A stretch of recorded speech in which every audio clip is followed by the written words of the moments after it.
So this season of reflection carries a much deeper meaning than it usually does. Over 320,000 lives lost to this virus. And Jill and I send our prayers, as I'm sure all of you do, to all who are facing this dark winter with an empty seat at the dinner table where a loved one used to sit and talk and laugh and reminisce. Our hearts go out to all of you who have fallen on hard times, through no fault of your own, I might add. Unable to sleep at night, weighed down with the worry of what tomorrow will bring for you and for your family. We're especially grateful for the healthcare workers on the front lines, the scientists, the researchers, the clinical trial participants on the front lines of the vaccine who deserve our thanks and who delivered us scientific breakthrough. And for all of you who have deployed family members in the military, we know what it's like. We know what that experience is like, how difficult it can be, especially at this time of the year. Our family knows your sacrifice, and our hearts are always with you. But keep the faith. Throughout this year, we had to forego many of our favorite holiday traditions we have as families, as communities, and as a country. For the Bidens, we usually have 20 to 25 family members over for Christmas dinner, and then the immediate family, 14 of our kids and grandkids and their spouses for coming down the stairs on Christmas morning, but not this year. Like we did over Thanksgiving, we all have to care enough for each other that we have to stay apart just a little bit longer. I know it's hard.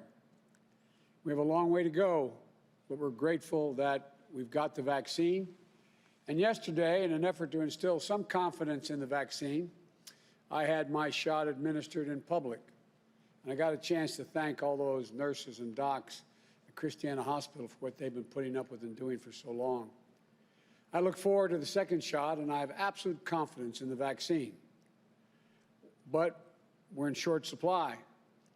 Taking the vaccine from a vial into the arm of millions of Americans is one of the biggest operational challenges the United States has ever faced. We're 300 million people.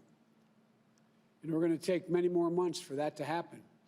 In the meantime, this pandemic rages on. Experts say things are going to get worse before they get better, notwithstanding the fact we have the vaccine. As you all know, we're averaging a death rate of close to 3,000 people a day. That means we're going to lose tens of thousands of more lives in the months to come. And the vaccine won't be able to stop that. So we'll still have to remain vigilant. We need everyone to mask up, stay socially distanced, avoid large gatherings, particularly inside. We need to work in a bipartisan way. That's the only way we're going to get through this in tough times. And we have our first hint and glimpse of bipartisanship. I applaud the Congress, their economic relief package that included funding for vaccine distribution, much needed temporary relief for workers, families, and small businesses. In this election, the American people made it clear they want us to reach across the aisle and work together on matters of national concern to get something done.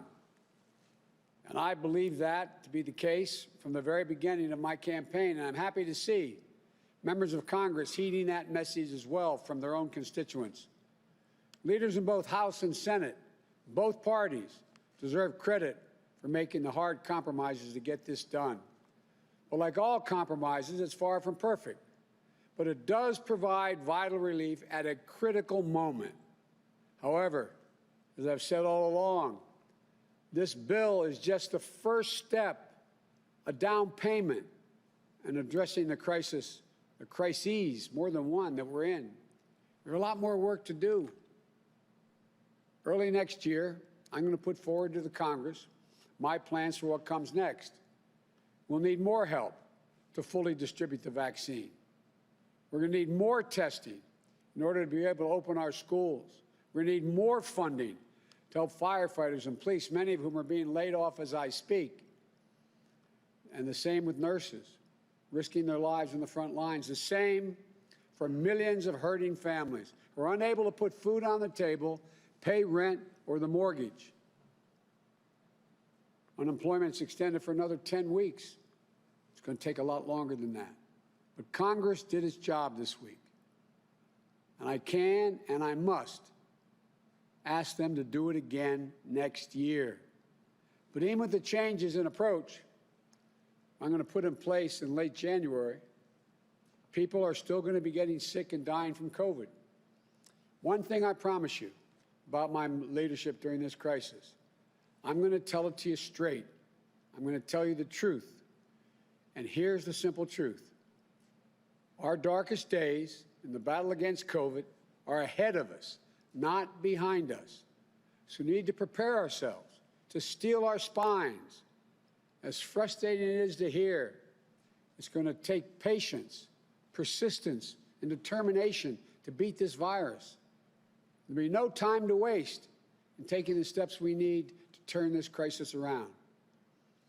My administration will start to do its part on our first day in office with masking requirements, a new strategy for testing, accelerated protection, protective gear.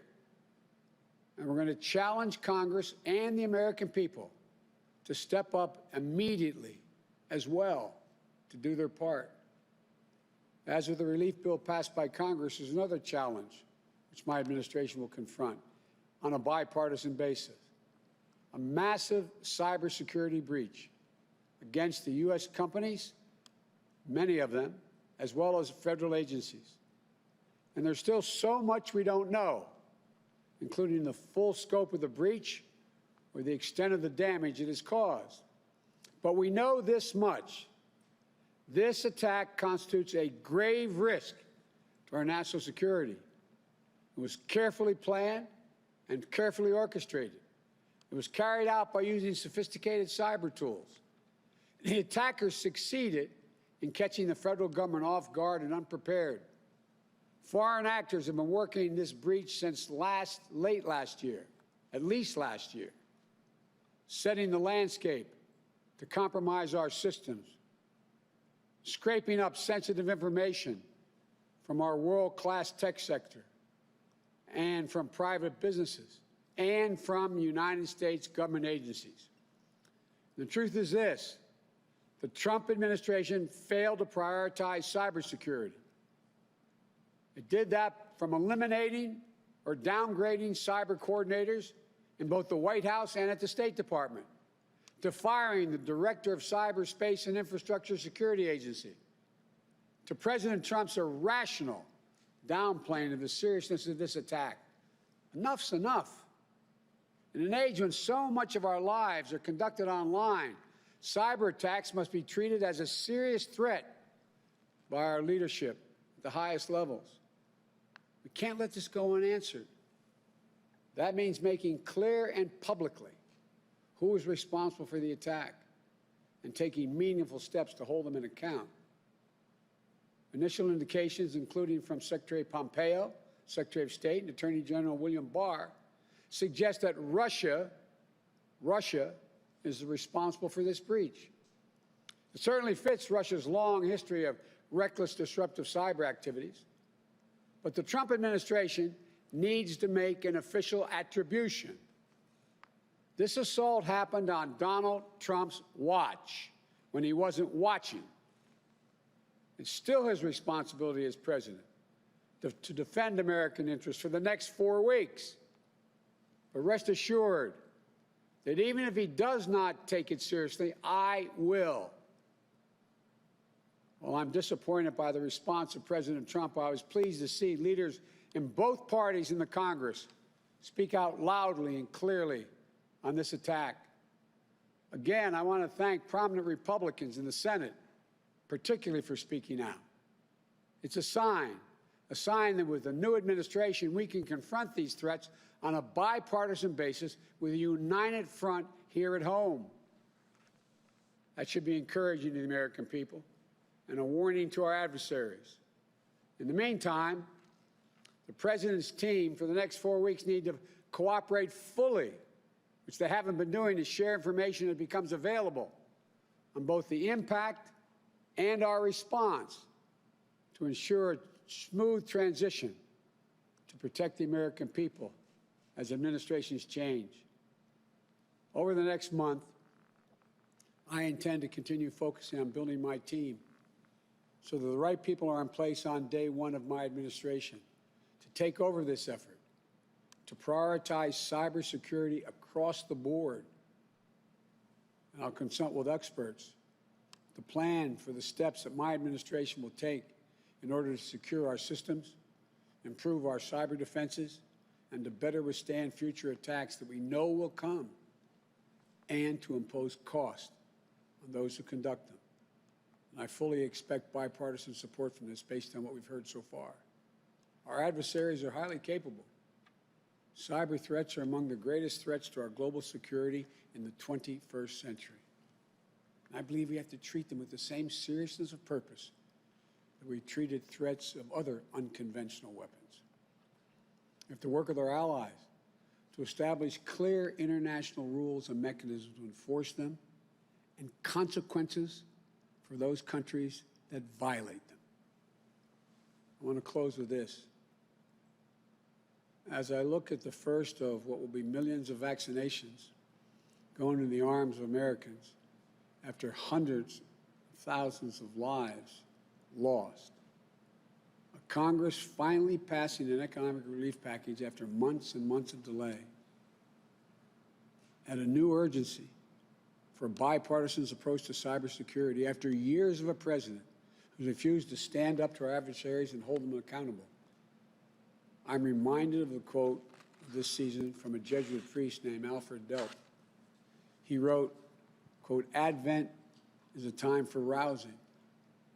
Delp believed at first we are shaken to our depths, and then we're ready for a season of hope. As a nation, we've certainly been shaken to our depths this year. Now it's time to awaken, to get moving, time for hope. We've gotten through tough times before in this nation. We'll get through these difficult times as well. And we'll do it by coming together, by working with one another, by being, you've heard me say many times, but we are at our best, the United States of America. There are certain things that rise way above partisan differences that threaten the United States. There are national security interests that require us to cooperate. And I'm confident we'll be able to do that. After a year of pain and loss, it's time to unite, to heal, to rebuild. For all those who are suffering right now, who've had enormous loss, and will lie awake at night wondering what tomorrow's bring, I'd say, well, God bless you all, and I promise you, we're going to continue to push as hard as we can to finish the job. May God bless you all. May God protect our troops. Merry Christmas and happy holidays to you all. Now I'll be happy to take some questions. Megan, I'll let you tell me who's...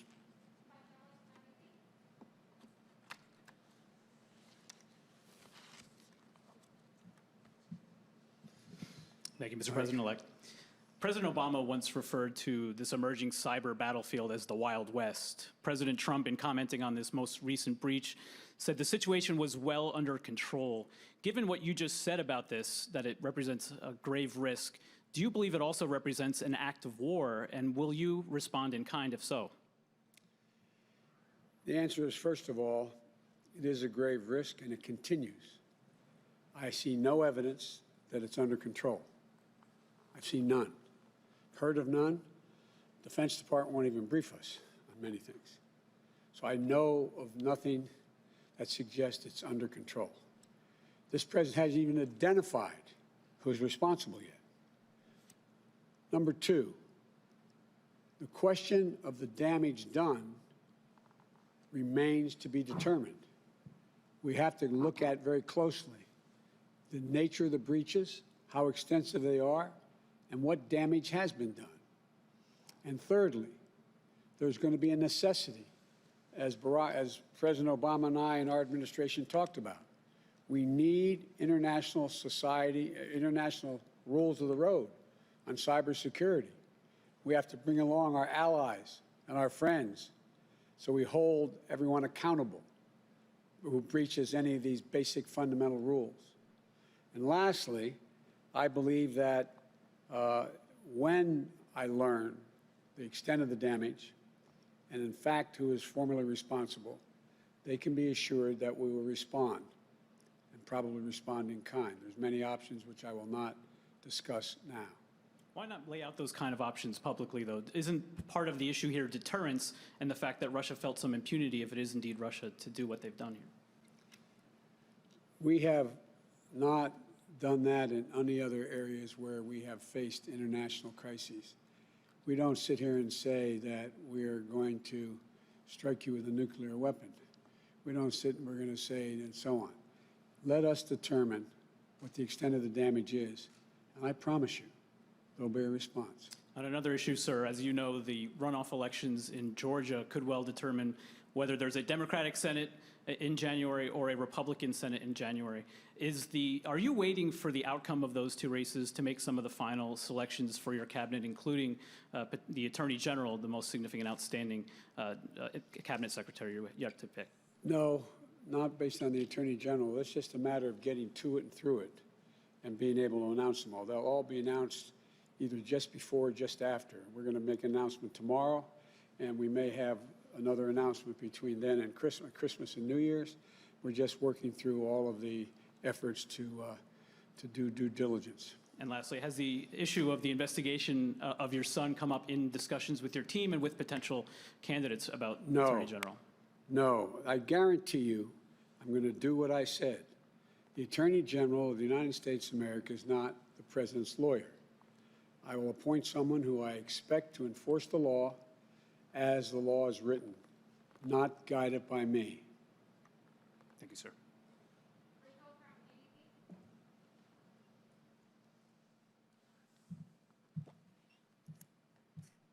Thank you, Mr. President-elect.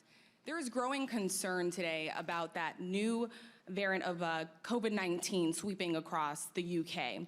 Should the United States right now impose a travel ban on flights coming in from the UK? As you know, there already is one, unrelated to that finding that new strain, number one. And the question is whether or not, at the very least, it only allows Americans coming home to be able to come back to the States, citizens. One of the things I'm waiting to get a response from my COVID team is whether or not we should require testing before they get on an aircraft to fly home, number one. And number two, when they get home, should they quarantine? That's my instinct, but I'm waiting to hear from my experts right now. You talked about how you want to propose a new COVID relief plan when you do take office. Yes. It took more than 6 months for Congress to reach this new deal. Americans are suffering at this moment. How can you assure Americans that relief will come and come soon? You all asked the most interesting questions. Have you ever known anyone in the history of the United States of America that could be president and assure exactly what the Congress is going to do? So I can't assure anything, but I can tell you what I expect. I fully expect on those critical issues that we're facing, number one, being able to get all the work we need done and all the funding to be able to get that vaccine in everyone's arm, and that's 300 million people. We'll get that done because you're going to see that the responsibility has already been recognized by the Republicans and Democrats in the Congress because the constituency is going to demand it, number one. Number two, all those people are out there hurting, lost jobs through no fault of their own. They've extended unemployment for 10 weeks. Simply not sufficient. Necessary to get it done, to get through the holidays, but I predict to you we'll get cooperation and get that done. I've been arguing from the very beginning and told how, I love it, it makes me sound so much younger, how naive I am about how the Congress works. I think I've been proven right across the board. The things that are left to deal with, from employment to people needing unemployment insurance, to the ability to have access to health care, the ability to get the treatment for free, et cetera. All of that is something that the public is not going to stand for us not doing. And I think with Donald Trump not in the way, that will also enhance the prospect of things getting done. Will your plan include a new round of stimulus checks to the American people? And if so, Yes. for how much? Well, look, that's a negotiating issue, but it will. Yes, it will. And I think, by the way, I think we owe Bernie Sanders and his Republican colleagues thanks for getting not all the stimulus we looked for, 1,200, but getting 600 done. So I think you're seeing that there is a clear understanding that these issues go beyond any ideology. People are desperately hurting, and the Republicans are hurting as badly as Democrats. There are a few people, and I'm not saying they're responsible for any of this, but a few people are doing extremely well in that K-shaped recovery, and they're doing fine, but they still need access to the vaccines. They still need access to making sure that we are able to handle crises in the hospitals, et cetera.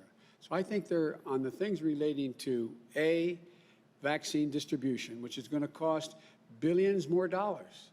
It's simply going to cost billions more dollars. We need national standards to lay out to help governors determine how they're going to get that vaccine throughout their communities, number one. Number two, we're going to need to take care of those people who, through no fault of their own, are unemployed.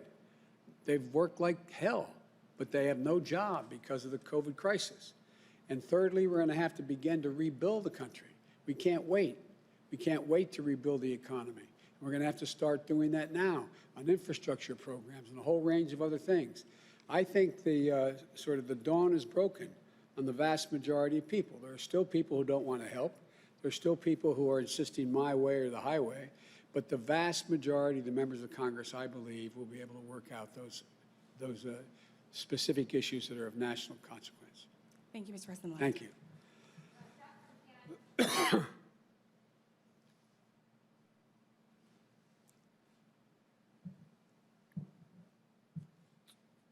Mr. President-elect, thank you. Thank you. I'm still not sure if I heard you say specifically, though, sir, what is your ask of the Congress? In just 1 month's time, what is your ask of the Congress after you have watched over these many months when people in your party as well did not necessarily act as quickly as some Americans would have liked? What is your ask, sir? My ask will be laid out there in detail, but it relates to four things. Number one, making sure we have all the money we need to get the vaccine to 300 million Americans at a minimum over the next year, the next calendar year. Number one. Number two, making sure that all those people who are unemployed through no fault of their own because of the COVID crisis, small businesses and big businesses, et cetera, shutting down, that they continue to be able to live day to day. They don't engage in food shortages. They're not in a position where they get thrown out of their homes. I would also be asking for a moratorium on being evicted from your homes for failure to pay rent, moratoriums on relating to the issue of whether or not your mortgage are being paid. Thirdly, I think it's critically important we provide all of the PPE as well as the direct payments to small businesses and others to be able to stay open, to be able to keep their people employed. That is something that's going to increase as time moves. And lastly, we're going to need to make sure that we're in a position that we can provide for the opportunity for people to begin to go back to work and get new jobs, developing infrastructure. Given the narrow majorities in the House and Senate, you've watched many administrations come and go. Do you believe that you will have a honeymoon to get things accomplished? I don't think it's a honeymoon at all. I think it's a nightmare that everybody's going through, and they all say it's got to end. It's not a honeymoon. They're not doing me a favor. I'll ask you a rhetorical question I don't expect you to answer, and that is, do you think that Republicans who are losing their businesses, do you think Republican constituents out there who can't pay their mortgage, do you think they're not letting their Republican representatives know they got a problem? Do you think the person who just lost a family member and is worried about losing another one who happens to be a Republican, a staunch Republican, isn't telling his or her Republican senator or state representative, you've got to help, you've got to get something done? Do you think all those people who are making judgments of whether or not my child will be able to go to school and I have to stay home and I can't go to work, therefore I have no income, are all Democrats? I think there's just been a dawning here. And look, you have a different team in town. You have a different team in town. I'm not going to villainize the opposition, but I'm going to stand and say this is what we got to do because they know it. They know it. It's not like I'm saying what we want to do is we want to make sure that we are going to sign a new trade agreement with A, B, or C. This is life and death. That's why I believe we'll get it done. Sir, if I could ask a follow-up to the Attorney General decision. You and President Obama selected Eric Holder on December 1st. Every recent president has selected their Attorney General by this point. What is taking you so long to make this critical decision? And do you believe that this is a time in the post-Trump era where you need someone who is not steeped in politics, who may have a life's work above or beyond politics? The answer is, first of all, we've gone faster than everybody in the total cabinet. So Not President Obama and yourself, sir. the whole cabinet? The whole cabinet. The whole cabinet? Well, there were a few missteps on commerce, as you remember, but I do. I'm I sure. didn't want to raise them, though. Right. But look, this is, we're looking for a team who will instill the greatest confidence in the professionals at DOJ to know once again that there is no politics. There's no politics. As you know, there's been a great debate about in every single appointment whether or not there are enough African Americans, enough Hispanics, enough Asian Pacific Americans, enough people who are new and young. So we're just working through it. It's not by design. There's not an obvious choice in my mind. Thank you, sir. Thank you. Merry Christmas. Merry Christmas. Hi, Mr. President-elect. Hey. You just spoke about your confidence that it'll be possible to get things done once President Trump has left office. Excuse me, not just because he's left office, because it's all becoming obvious exactly what's at stake. Right.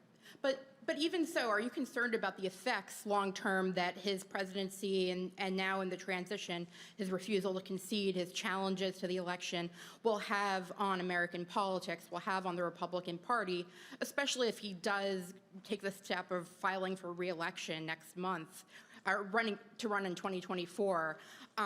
You know, are you concerned about him lingering around? I know I see you smiling, but I still have to ask it. And kind of a corollary to that, would you consider filing for re-election early next year to show that you're not going to be a lame duck? I'm not going to be a lame duck. Just watch me. Just watch me. I've been saying this from the very beginning. Look, let's just get the work from this point on for the next several years. There is one objective, and it's not my political future. It's bettering the circumstances for the average American. That's what it's all about. And I want to communicate to the American people what I hope they already understand about me. It's about them. It's not about me. It's not about me.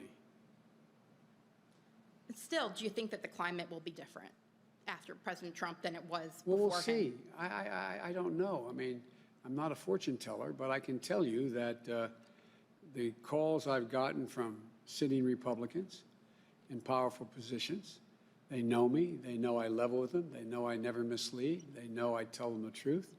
And they know I don't go out of my way to try to embarrass. And in terms of the transition, are there areas where the Trump team has not been cooperative that have not been made public? We've heard a bit about the issues at the Pentagon last week. Are there other areas that you think the public should be aware of? There are other areas I'm not sure it's relevant whether the public should be aware of. Look, what I'm trying to do is pull together the political parties that are in the Congress that know that we're facing 4 serious crises. And we have to address all of them. None of us can get all we want, but we can make real progress. And so my focus is on uniting, not emphasizing the divisions. Thank you. Thanks.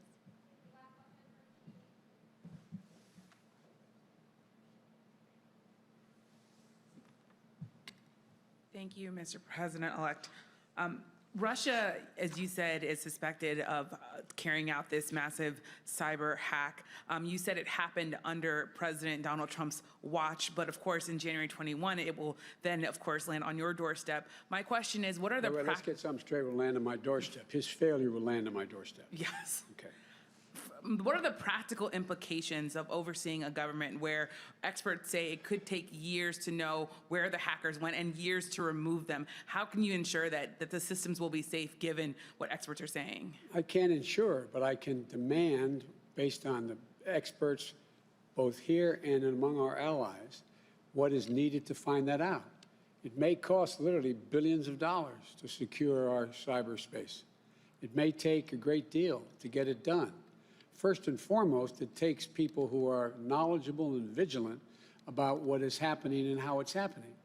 And so I'm just going to do all that need be done, to determine, A, the extent of the damage, B, the nature of how it occurred, C, what I should be doing internally in terms of my administration to protect against it in the future, and number 4, getting together with our allies to try to set up an international system of what constitutes appropriate behavior in cyberspace and get us all to get to the point where we all hold any other country liable for their breaking out of those basic rules.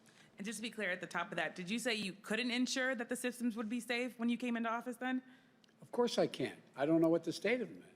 They're clearly not safe right now. And then between now and January 20th, the likelihood of my being able to garner all the information, the extent and depth of the violations, exactly how the codes or how it were breached, what was done, is not within my power to do that. But it will be an overwhelming focus for my administration. And my other question is on immigration. Yes. I was just reading about the fact that officials in your transition, Jake Sullivan, Susan Rice, they say you won't be immediately rolling back Trump immigration policies. And I stress immediately. There are some immigration advocates who say, why not roll back the Remain in Mexico policy? Why not roll back the asylum restrictions? What is your timeline for rolling back some of the specific Trump administration immigration policies? We've already started discussing these issues with the President of Mexico and our friends in Latin America. And the timeline is to do it so that we, in fact, make it better, not worse. The last thing we need is to say we're going to stop immediately the access to asylum the way it's being run now and end up with 2 million people on our border. It's a matter of setting up the guardrails so we can move in the direction.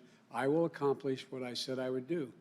A much more humane policy based on family unification, but it requires getting a lot in place and requires getting the funding to get it in place, including just asylum judges, for example. So it's a matter of it will get done, and it will get done quickly, but it's not going to be able to be done on day one, lift every restriction that exists and find out that, and go back to what it was 20 years ago, and all of a sudden find out we have a crisis on our hand that complicates what we're trying to do. Would you say to immigration, what would you say to immigration advocates then who say maybe you're possibly dragging your feet too and it might take too long? Or it sounds like you're saying you need to be patient. Look at me. I've never told them anything I haven't done. I'm working with them now. We're dealing with some of those very organizations as we speak. And I will do what I said. It's going to take not day one, it's going to take probably the next 6 months to put that in place. Thank you so much. Thank you. Merry Christmas, everybody. Thank you.